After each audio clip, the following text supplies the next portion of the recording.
النهارده ضيفتي استاذه لميس نازله ما شاء الله 50 كيلو من الوزن بتاعها.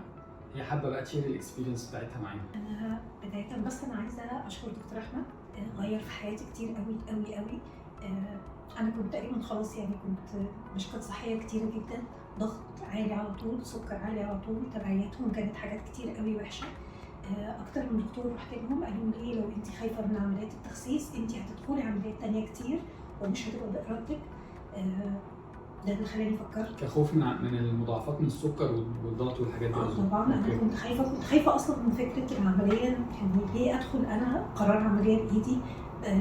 ده خلاني اتاخرت كتير قوي قوي. انا في مشاكل الضغط والسكر من وانا سني 30، انا دلوقتي 50.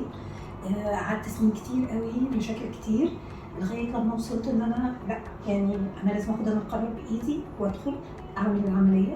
دكتور احمد بيهتم بتفاصيل كتير قوي، حتى احساس الالم بيحاول يخليه يعني قليل جدا، ودي فعلا كانت حقيقه. انا يعني ما حسيتش ان انا عملت عمليه. السكر مشي والضغط مشي. السكر مشي بعد العمليه فورا. انا وقفت الادويه، مفيش ولا قرص دواء سكر اخدته ولا قرص دواء ضغط اخدته.